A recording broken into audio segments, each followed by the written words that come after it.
Hi everybody, it's Joe from PrepAgent.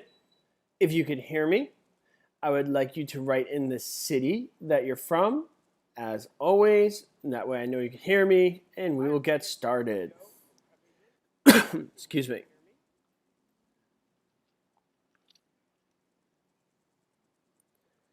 So Mai says hello from Kentucky. I am a man of constant sorrow. I always think of that song when I think of Kentucky, the Soggy Bottom Boys. California or Illinois, Louisiana, Utah, Oregon. We got everybody from everywhere.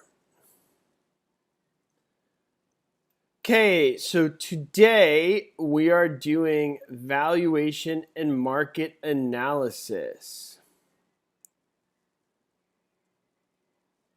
Oh, Poughkeepsie, New York. It's close to where I grew up. Okay, so today we're doing market analysis. Who could tell me the four essential elements of value? The four essential elements of value. What do you guys think? So we're doing appraisal today. Four essential elements of value.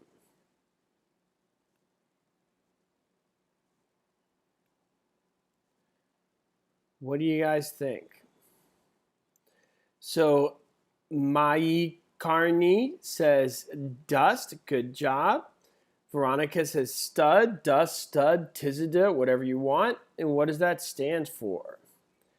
Stands for demand, utility, scarcity, transferability, or scarcity, transferability, utility, and demand. Those are the foundation of this section. Absolutely important, hugely important. You guys know that. Okay, let's do a question on the board. In most market areas, rents are determined by A, the local apartment owner association, B, a tenants union, C, HUD, D, supply and demand factors. What do you guys think?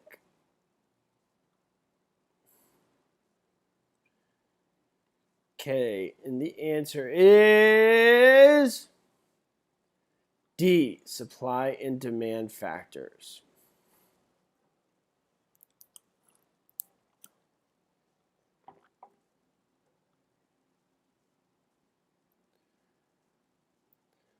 A normal size section of the government rectangular survey system contains A, 1 square mile, B, 6 square miles, C, 160 acres, or D, 36 square miles. 36 square miles. What do you guys think?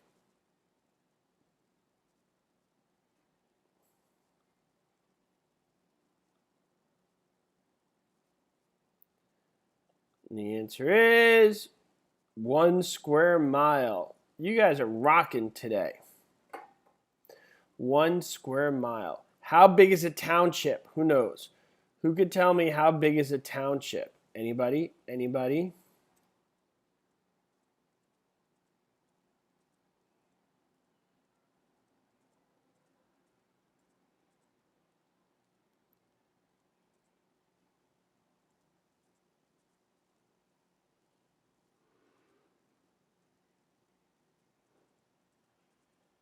$36 square miles. 36 square miles. Great job, everybody.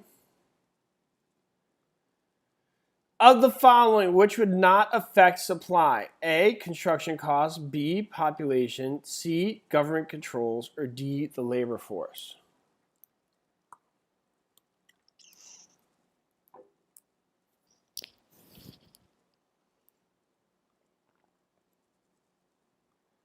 What do you guys think?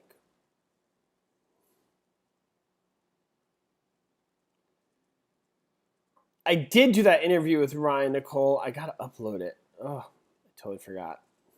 My bad. It's waiting in the wings. Okay, the answer is population. Population.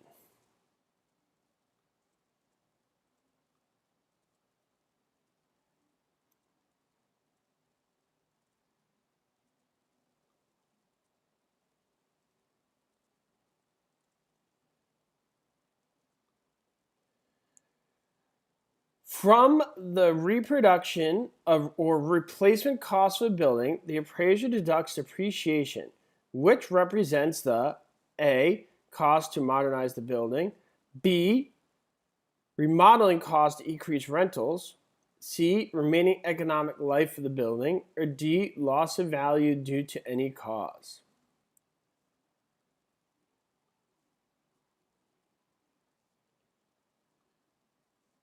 Okay, and the answer is loss of value to any cause. Can you guys define the word value? Define the word value.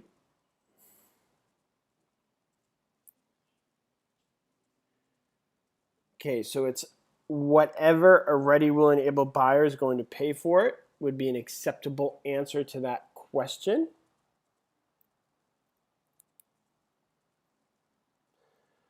There are three depreciation categories. What are they that you learn when you study the appraisal section? There are three types of depreciation. What are they? Who could tell me?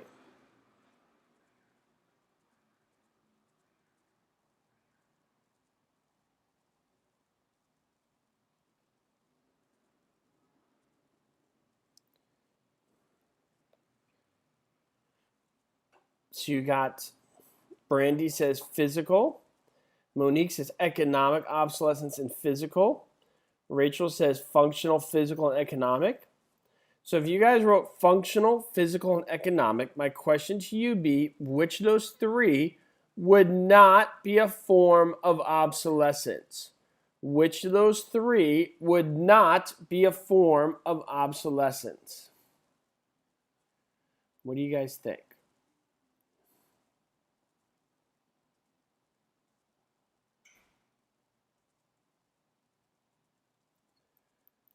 Which of those three would not be a form of obsolescence? And the answer is physical. Let's get physical, physical. Okay, so the answer would be physical. Give me an example of physical deterioration. Give me an example of physical deterioration.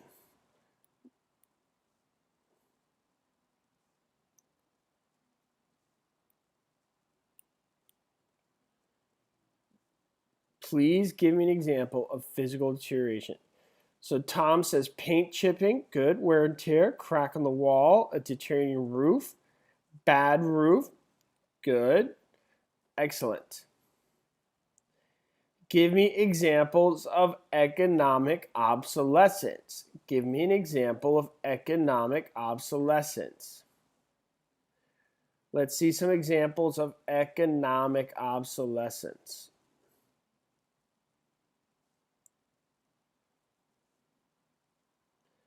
Brandy says bad neighborhood, airplanes flying over your house. Let's try and give examples that other people have not given. Let's get new examples. A train, good. These are some great examples, guys. Good job.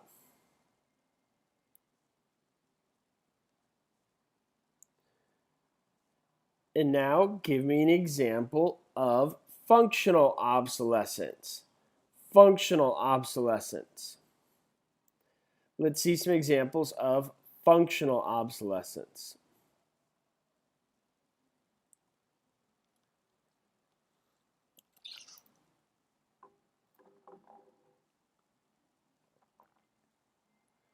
Functional obsolescence. That's a home with a poor design. Out of those three forms of depreciation, which is the most difficult to cure? Which is the most difficult to cure? What do you guys think? Which out of those three is the most difficult to cure?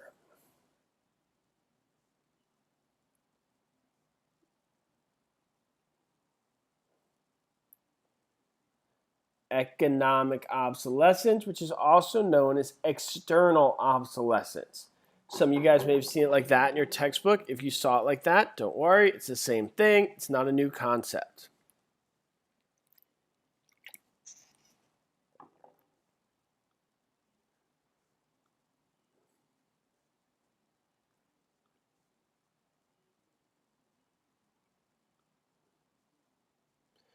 When is the market data approach the least reliable?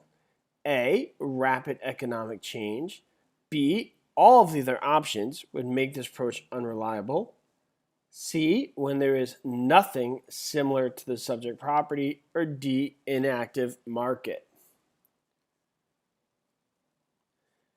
And the answer is B, all the other options would make this approach unreliable. If you guys don't know what this yellow is on the board, when you click on it, it gives the definition of the word. Arthur built that in to make it a little bit more easy to look up vocabulary. So if you guys already know this, I apologize. But for the guys who don't know it, when there's a word that's highlighted in yellow, it means it's clickable. And you could click on it and see the definition. We thought that might help you guys as you guys are studying.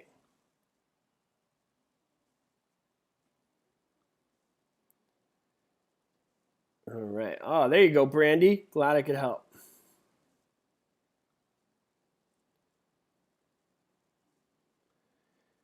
In the capitalization method of an appraisal, the most difficult step is to A, establish the net income. B, establish the effective gross income. C, select the capitalization rate. Or D, establish the gross income.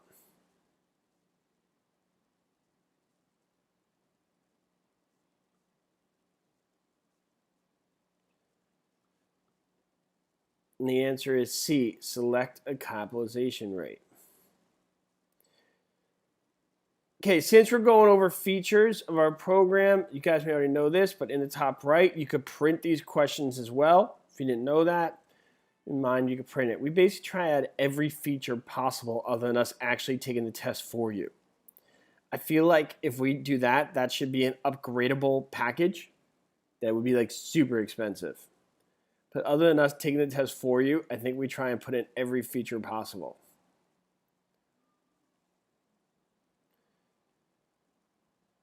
Okay, here we go. The Rose family owns a home in a semi-rural area, which is about 5 years old.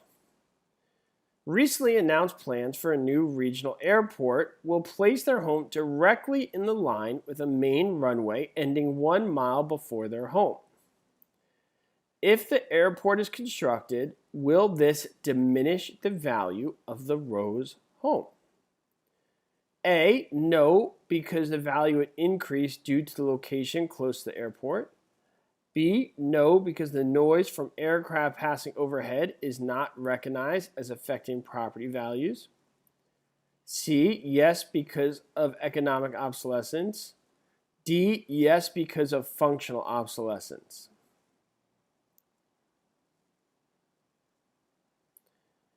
What do you guys think? And the answer is yes, because of economic obsolescence. We went over that before, so I hope everybody got it right.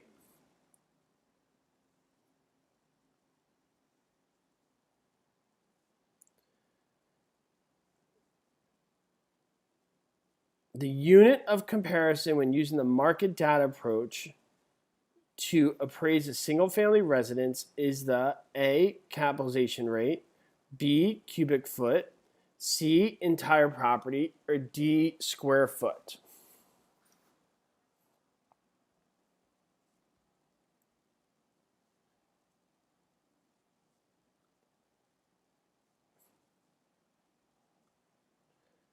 And the answer is C, entire property. Okay, good job, everybody. What are the different appraisal approaches that you learned for your real estate exam? What are the different appraisal approaches that you learned for your real estate exam?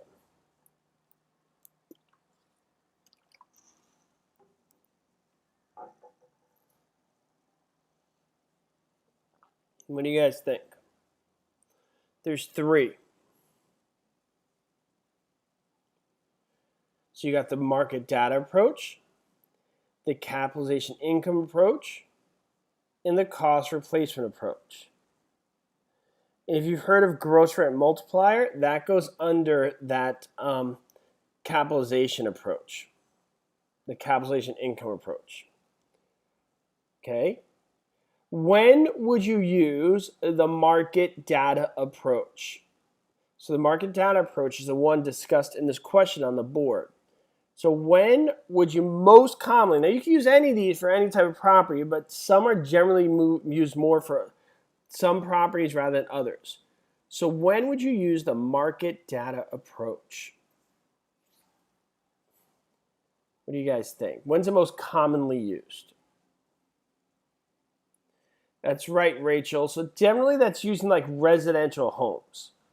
So generally speaking, in residential apartments or home, or if you're doing like residential rentals, that's basically when you would use that. Now, like I said, you can use for any property. There's no law against using it for different types of properties, but generally speaking, it's used for residential homes. When would you use the capitalization income approach? What type of property would you use for the capitalization income approach? What do you guys think?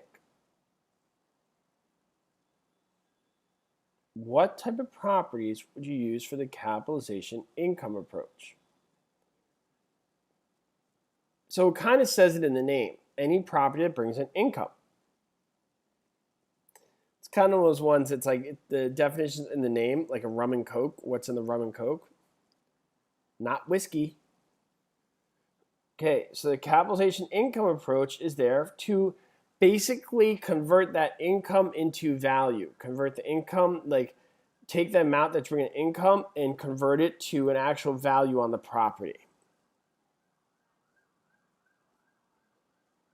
Okay, and the last one, the cost replacement approach. When would you use the cost replacement approach? When would you use the cost replacement approach?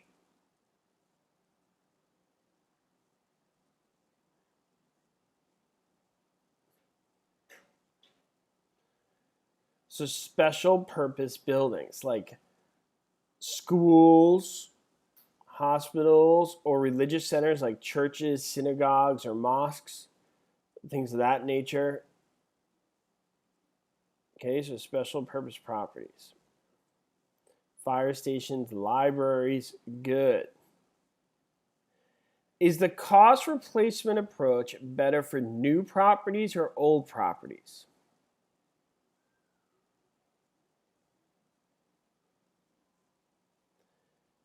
Is the cost replacement approach better for new properties or old properties?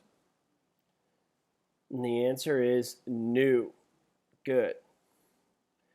So basically, the hardest type of property to evaluate would be an old property that has no income and there's nothing similar to it in the area.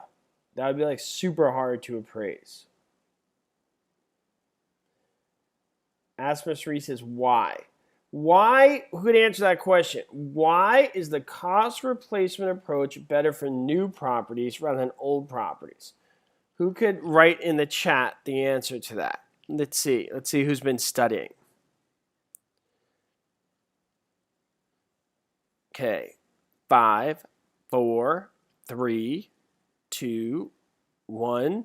The reason it's better for new properties rather than old properties because it's very difficult to factor in the depreciation and it's hard to get an exact replica of something that's not new. There's your answer. Has everybody got that? Right? Got it if you got it. Okay, right, got it.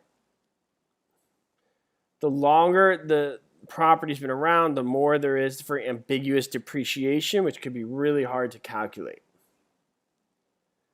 You are welcome, asked Miss Maria. Is that like a Dear Abby? I feel like people under 30 don't know what Dear Abby is, so never mind. How many of you guys have no idea what I'm referring to when I say Dear Abby? Any other guys know what it is? Okay, here we go. All the following would require an appraisal except A, a VA loan, B, a new conventional loan, C, a seller carry loan, or D, an FHA loan?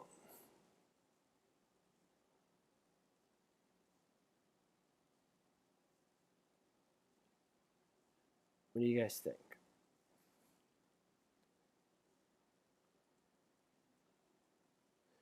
The answer is a seller carry loan. Good job, everybody.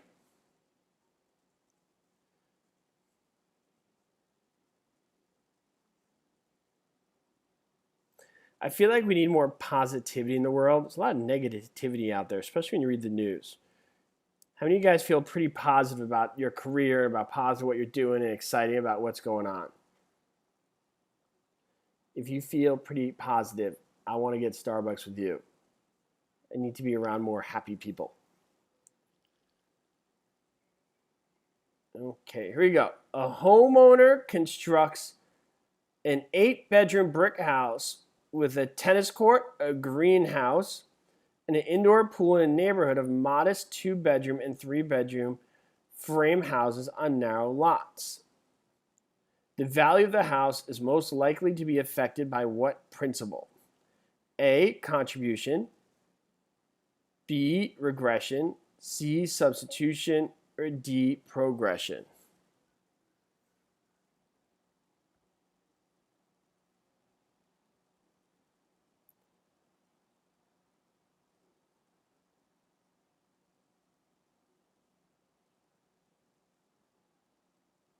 And the answer said regression. Good. Regression is when you have a nice house amongst other houses or lesser values, so the value goes down. Progression is when you have a smaller house around nicer houses and the value goes up. It basically says the area dictates the value more than the house itself. Good. I'm glad we got a lot of positive people.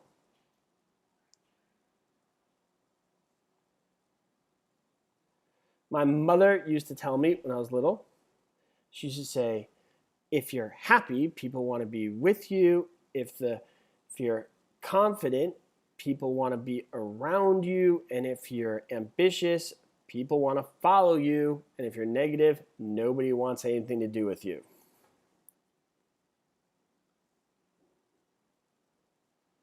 Okay, moving right along. She used to say, nobody likes a negative Nancy. That's what she used to say in that accent. Okay, here we go. When the supply have decreased while demand remains the same, A, prices tend to rise. B, prices tend to drop. C, demand tends to drop. Or D, demands tend to rise. As I just said that, how many of you guys are thinking, ooh, my next Instagram post, totally. I'm going to write that down. All right, here we go. And the answer is A, prices tend to rise. When supply decreases, demand remains the same, prices go up. It would be like a seller's market. How many people we got here today? 93. Yesterday we had 130.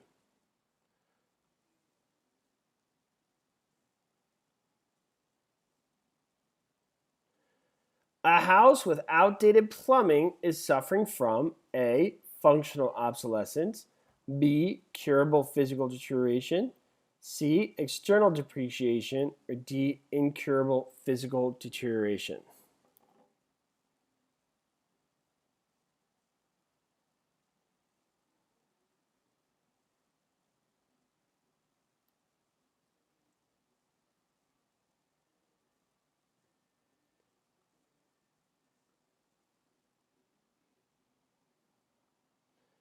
Okay, we went over this before. And the answer is A, functional obsolescence.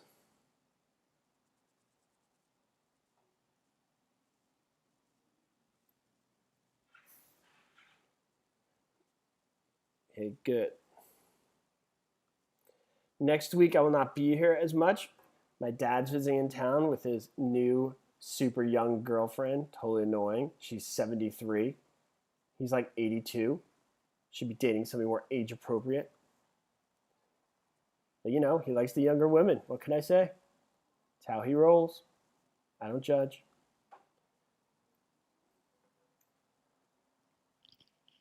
Okay, move right along.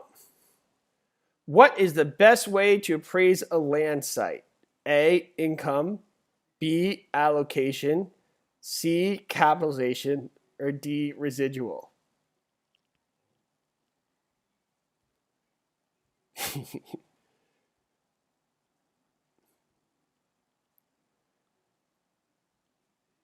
Okay, what do you guys think? The answer is allocation. Allocation's when you extract the land, move it right along. Let's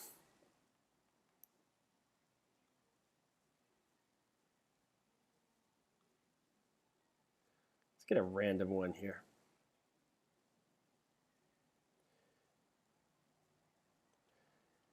Using which of the following would require the value of land to be calculated separately from the value of the improvements? A, the sales comparison approach. B, the income capitalization approach. C, the gross rent multiplier. Or D, the cost approach.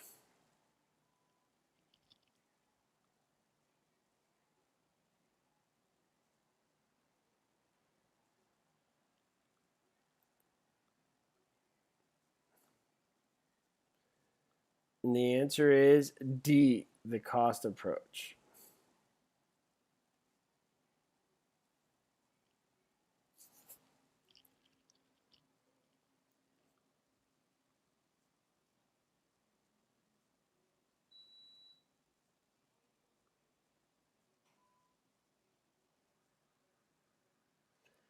A meets and bounds legal description, A, is used to complete areas omitted from the recorded subdivision plans. B, use descriptions moving in a set direction. C, is not acceptable in court in most jurisdictions. D, can be made only in areas excluding from the rectangular survey system.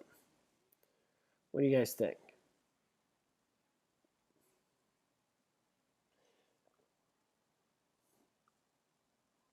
And the answer is use descriptions moving in a set direction. So if you guys don't know, what we're talking about is identifying land. You have meets and bounds in the rectangular survey system.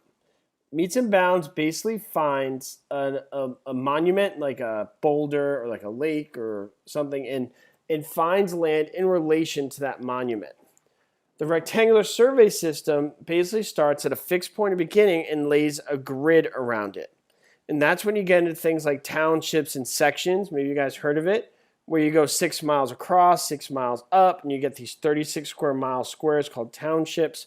And they're divided into 36 sections, which will be 1 mile square. Okay, moving right along. Market value is primarily based on A, cost of reproduction, B, the willing buyer and willing seller concept, C, property tax assessed value, or D, tax advantages.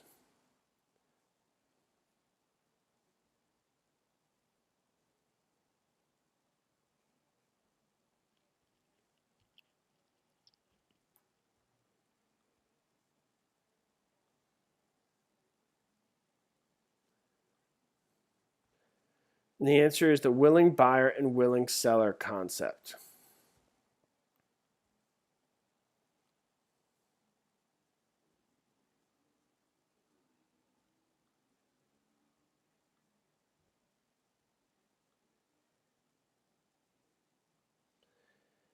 An appraiser is hired by Joe to appraise Bill's property. With whom should the appraiser discuss his findings?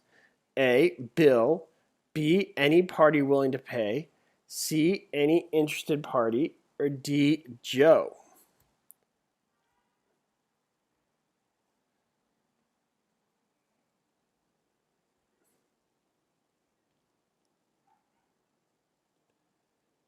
And the answer is D, Joe. That's me. You have to discuss it with your employer. And in this situation, Joe's the employer. The price at which a willing and informed buyer would buy and a willing informed seller would sell is called the A, market value, B, assessed value, C, book value, D, income approach to value.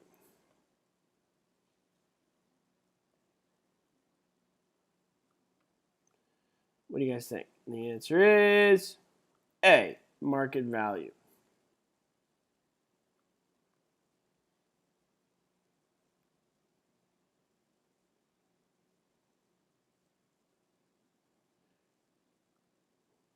I just posted a video I want you guys to check out on YouTube where I give advice about getting started in real estate. Sorry about the lighting. I tried this light in front of me with the window behind me, so I look like I got a wicked tan.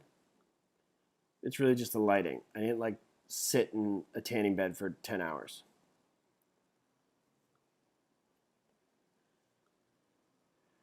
Okay, an appraiser conducting an appraisal of a single-family home discovered that the subject home has one more bedroom than any of these three comparable properties the appraiser wants to use in the appraisal.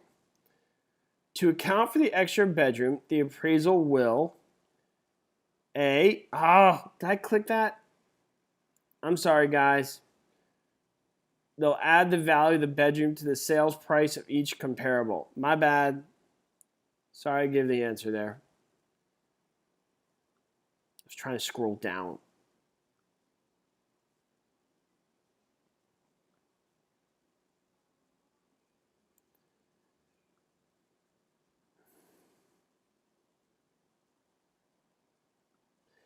In the capitalization method of appraising, the most difficult step is to A, establish the effective gross income, B, establish the gross income, C, select a capitalization rate, or D, establish the net income.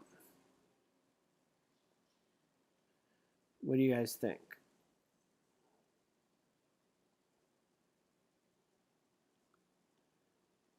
And the answer is C, select a capitalization rate. Okay, good job, everybody. Oh, sorry, I didn't realize we already did it. My bad. The most comprehensive and complete appraisal report is we did not do this one today, that I know. The most comprehensive and complete appraisal report is the A, oral form report, B, certificate report, C, letter form report, or D, narrative report. The answer is D, narrative report. Narrative is the biggest, most comprehensive.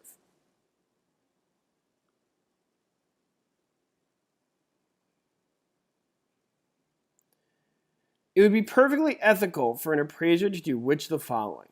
A, appraise a property in which the appraiser's interest, provided the appraiser first discloses interest.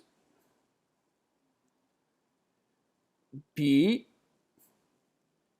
base the appraiser's compensation on a percentage of the value estimate arrived at. C, appraise a property in which the appraiser's unemployment is made contingent upon reporting a minimum of value. Or D, not disclose interest if the property is under 2 units. And the answer is A, appraise a property in which the appraiser has an interest provided the appraisal first discloses interest. That's it today, guys. We did a lot of questions. I didn't do as much explaining. Maybe later I'll do more explaining. So today we just did a lot of questions, which is, good. We got to mix it up. So you guys could go if you want. If you want to stay, a lot of you guys always ask me about me. So if you guys want 1 minute, ask any question you wonder about me, because somebody wrote that I feel like this ambiguous person behind a computer screen. So if you have anything curious about me, ask away. And if I think it's a weird question, I'll accidentally on purpose ignore it. I know some of you guys know that trick of accidentally on purpose ignoring things. I live in the internet. Oh, did Nicole Berry just ask me on a date? Don't know where to go with that one. What kind of dog do I have? A mutt. He's a mix of a lot of things. I'm talking about Flacca and Gordo. Tom says, what was it like for you starting out? It was super scary. I like that question, Tom. So Tom said, what was it like when I was starting out? So when I started out, all right, basically, I didn't know what I was doing. I didn't know where I was going with this. I remember my dad said I should get involved in real estate, but gave me no advice on how to do it. So I was just pushing into an ambiguous direction. And I just figured if I tried hard and I saw the other people doing it, I thought if they could do it, I could. I never did that well in my first year, but I just kept pushing and looking for opportunities. I was amazed by the different opportunities that were available. I started out in Coldwell Banker. This was in 2004-ish? No, excuse me, 2002, 2003, when I started out. And that was with Coldwell Banker. And I did a few sales in the first year. I did a few listings, but I was wise enough to get a mentor. And I guess my big point when I started out, it was very ambiguous, very scary, but I thought if I kept pushing the envelope, I would find opportunities and niches that I did not see when I first got into the business. And obviously that happened because when I started out as business, I never thought I'd be doing webinars to help people pass the real estate exam.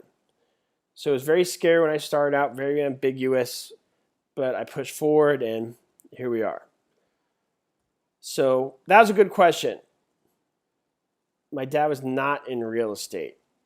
He just owned a building and he wishes he was in real estate. So he wanted me to do it. Because he always said if I could do it over again, I would have done real estate. So thank you for that question. With that being said, good night, guys, and we will see you later. Have a great evening.